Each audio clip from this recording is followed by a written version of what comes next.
Olá, o Jornal Câmara começa agora. Acompanhe os destaques da edição de hoje. CAERN promove campanha para reduzir débito de clientes e evitar cortes. Brasil tem mais de 147 mil brasileiros aptos a votar nas eleições municipais. Número de pacientes curados da Covid-19 no país supera o registro dos que permanecem em tratamento. Essas e outras notícias agora no Jornal Câmara.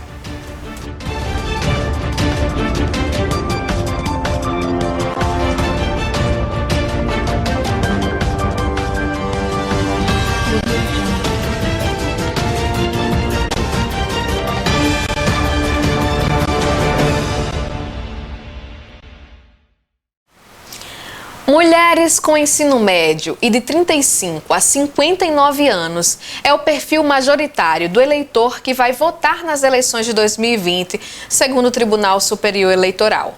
Nesse ano, 147.918.483 pessoas estão aptas a votar, um crescimento de 2,66% em relação às eleições municipais de 2016. O contingente vai eleger novos prefeitos e vereadores em 5.569 municípios em 15 de novembro. Não participam da votação nesse ano os eleitores do Distrito Federal e de Fernando de Noronha, que não tem prefeito, e os brasileiros registrados no exterior, que só podem votar em trânsito nas eleições gerais a cada 4 anos. Por causa da pandemia da Covid-19, a Justiça Eleitoral excluiu a biometria como meio de identificação nas eleições deste ano. Quem não puder comparecer à votação poderá justificar a ausência por meio do e-título, que está disponível gratuitamente para Android e iOS. A Companhia de Águas e Esgotos do Rio Grande do Norte está promovendo uma campanha para renegociar os débitos e evitar muitos cortes devido aos atrasos do pagamento de faturas. De acordo com a companhia, são mais de 75 mil em atrasos no estado. Com a retomada econômica, é importante que o cliente se informe sobre as condições especiais e regularize sua situação de débitos, de maneira a garantir o fornecimento desse serviço que é essencial. As maquinetas para o pagamento de faturas atrasadas estão sendo implantadas para as equipes de corte em todo o estado. Já estão disponíveis em Natal, Macaíba, Mossoró e Parnamirim. Isso quer dizer que antes de executar o corte, o cliente tem aí a opção de negociar os valores em atraso. A partir dessa segunda-feira, 19 de outubro, até o dia 13 de novembro, o valor da entrada para parcelamento na própria fatura da CAERN está reduzido de 30% para apenas 10%. Por exemplo, quem tem um débito de R$300 poderá parcelar com entrada de R$30. O Brasil já registra mais de 4,6 milhões de pessoas curadas da Covid-19. No mundo, estima-se que pelo menos 24 milhões de pessoas diagnosticadas da Covid já se recuperaram. O número de pessoas curadas no Brasil é superior à quantidade de casos ativos, de 435.372, que são os pacientes em acompanhamento médico.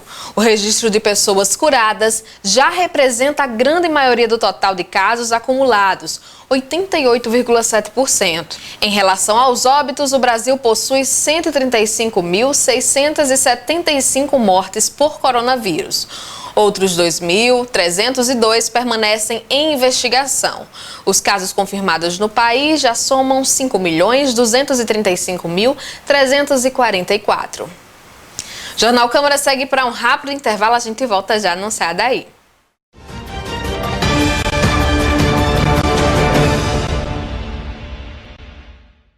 Você tem criança de 3 a 5 anos em casa? Então este vídeo é para você. Ministério da Saúde apresenta. Tem criança em casa, tem aprendizado também. Confira as atividades que você pode fazer em casa para despertar a curiosidade e ajudar no aprendizado e desenvolvimento do seu pequeno. Dos 3 aos 4 anos é uma das melhores fases para desenvolver o equilíbrio e a concentração. Como andar de triciclo, pular para dentro e para fora de um círculo desenhado no chão, pular num pé só, brincar de estátua, entre outras brincadeiras. Para estimular a independência, ensine a criança a guardar seus próprios brinquedos e escolher suas roupas sozinha. Um jeito interessante de passar o tempo é permitir que a criança realize atividades simples do dia a dia, como colocar os sapatos dentro do armário, pegar o pão em cima da mesa, molhar as plantas com um borrifador de água ou tirar os farelos da mesa com um pano. Dos 4 aos 5 anos, as crianças já conseguem conversar bastante e perguntam sobre tudo. Por isso, incentive a criança a se expressar, falar suas ideias, fazer músicas com rimas fáceis, contar histórias e responda suas perguntas de maneira simples para que ela entenda. Uma dica legal é não corrigir os erros de linguagem, mas repetir de maneira correta o que a criança falou errado. É claro, estimular atividades físicas é sempre bom. Por isso, correr, pular, ajudar nas tarefas de casa pode ser uma boa atividade, tanto física quanto social, sempre incentivando os acertos da criança. Confira as atividades para a faixa etária do seu filho e convide todos de casa para realizarem essas atividades juntos. Elas ajudam no aprendizado da criança e criam momentos de afeto e diversão em família.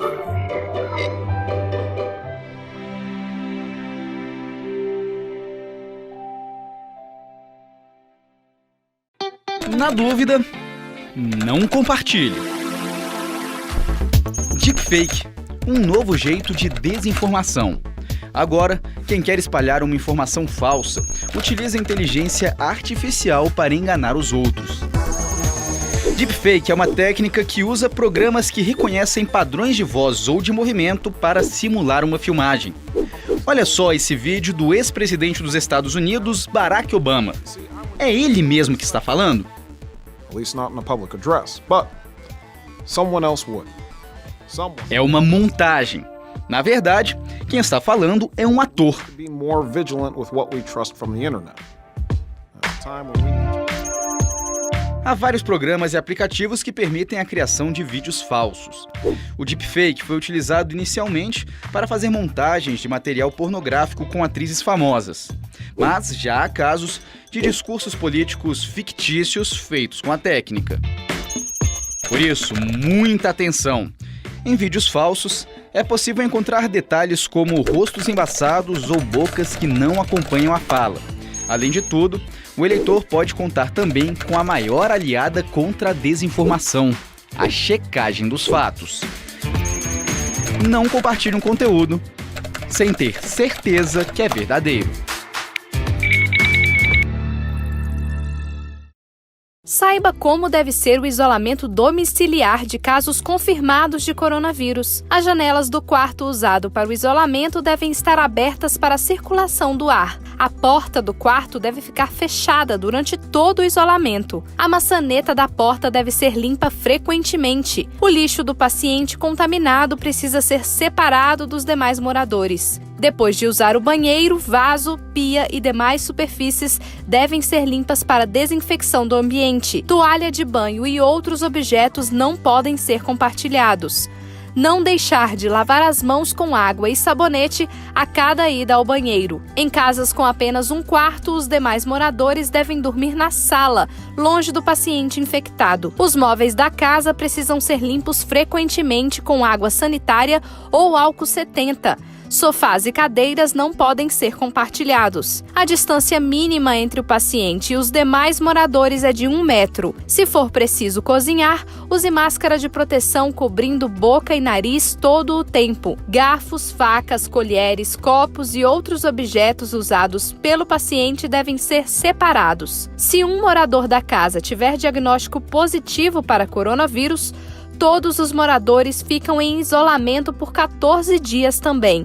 Caso o outro familiar de casa também inicie os sintomas leves, ele deve reiniciar o isolamento de 14 dias. Se os sintomas forem graves, como dificuldade de respirar, ele deve procurar orientação médica. Para saber mais, acesse o site saude.gov.br/coronavírus.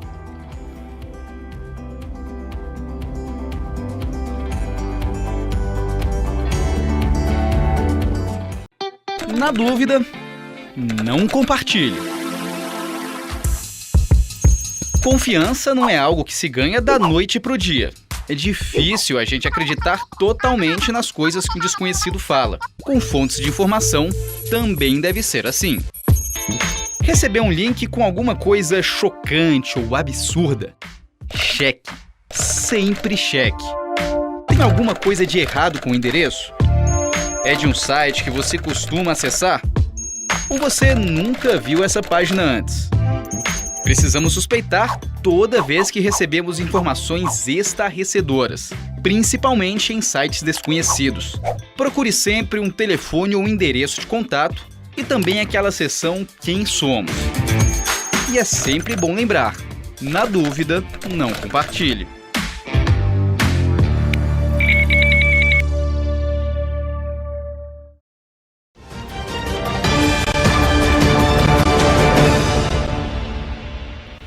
Estamos de volta com o segundo bloco do Jornal Câmara.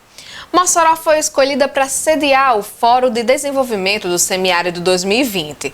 O evento, que tem a iniciativa da Frente Parlamentar Mista em prol do semiárido, realizado pelo Instituto Sagres, em conjunto com a Codevasf e Ministério do Desenvolvimento Regional.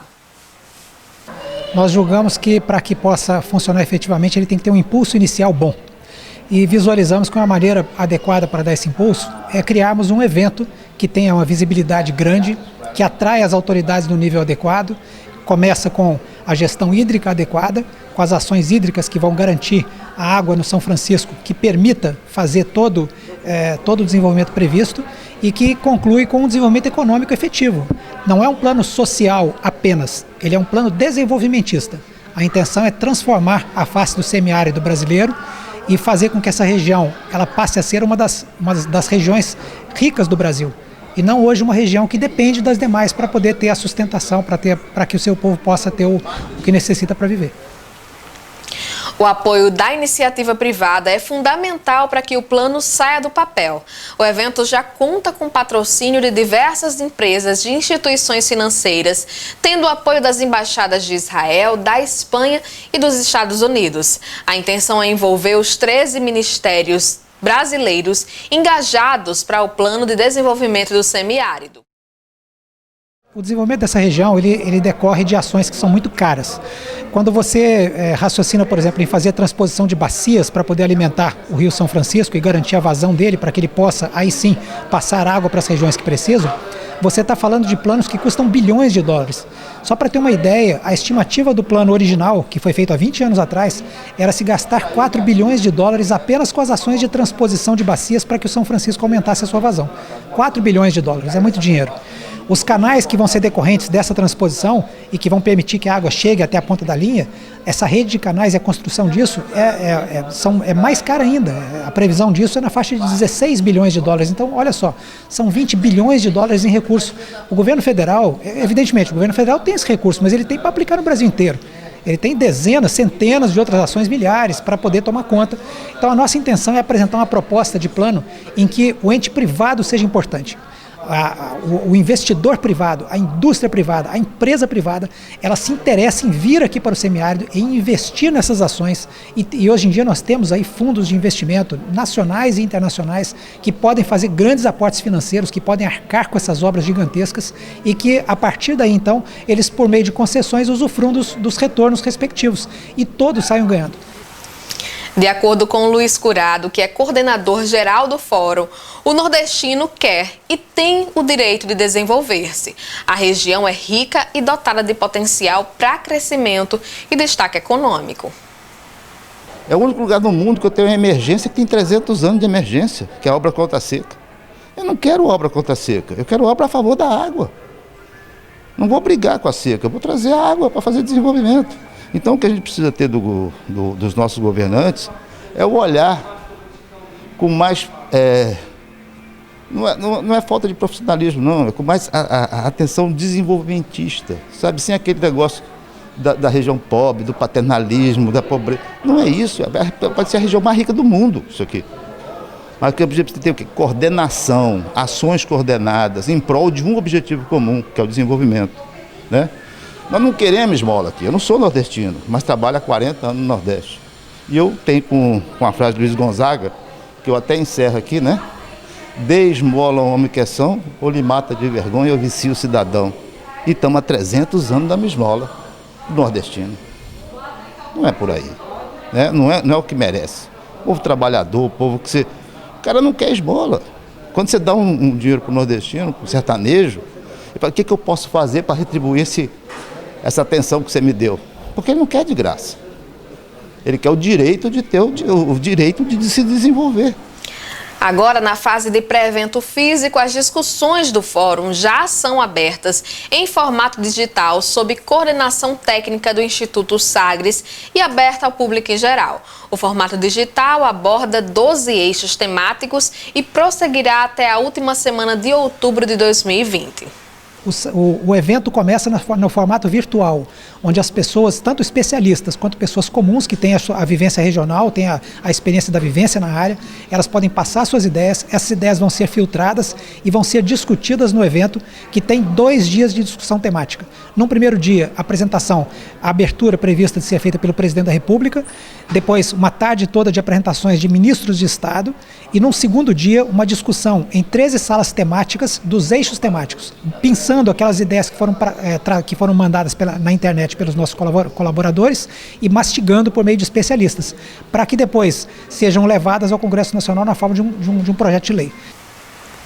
Chegamos ao fim dessa edição do Jornal Câmara. Lembrando que as nossas produções você confere no YouTube TV Câmara Mossoró. Obrigado pela sua companhia. Tchau.